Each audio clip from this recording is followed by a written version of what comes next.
Mas kampante ngayon ang Golden State Warriors sa kanilang kinalalagyan, na kasalukuyang nakaupo sa ika-5 pwesto sa Western Conference na ang lahat ng ito isa si Jimmy Butler ang naging dahilan upang ang Warriors ngayon ay patuloy na lumalaban sa lahat ng malalakas na koponan.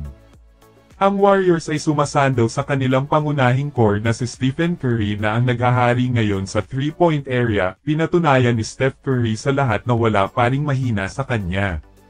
Sa laban ng Golden State Warriors versus sa Memphis Grizzlies na tinalo nila ito sa score na 134 at 125, na bumaon si Stephen Curry ng isang milestone sa kanyang karera sa basketball, nakapagtala siya ng 52 points na 12 na 3-pointers ang kanyang ginawa na may kasamang 10 rebounds at 8 assists na isang record na bihira lang ang makagawa nito. Samantala ang pag-angat ng Warriors sa ika-5 pwesto ay agad itong pinag-usapan ng lahat, dahil ang sa likod nito na pangyayari sa Warriors ay sina Stephen Curry at Jimmy Butler ang mas malaking dahilan para humantong sa ganito ang Warriors. Sa kanilang magkasabay na paglalaro sa koponan naging 18 wins at 2 losses lamang ang Warriors. Ang pagkakataon ni Jimmy Butler na sumungkit ng kampyonato ay nabuhayan sa tabi ng Warriors na pinamumunuan ni Steph Curry. Ang presensya at average game ni Jimmy Butler para sa Warriors ay sapat na ito na merong 17.5 points at 6.1 rebounds at 6.2 assists per game in 20 games for the Warriors in his career. At si Jimmy Butler ang Warrior player na nakapagtala ng 300+ points at 100+ rebounds at 100+ assists in their first 20 games with the franchise.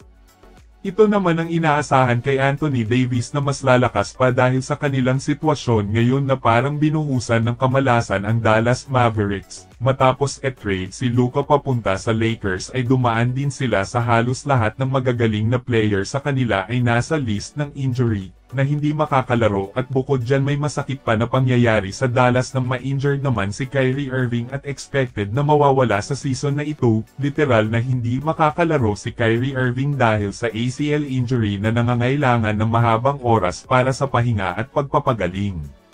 Pero sa ngayon gumagaan na rin ang mabigat para sa Dallas kasi unti-unti nang bumabalik sa kanila ang kanilang mga key player.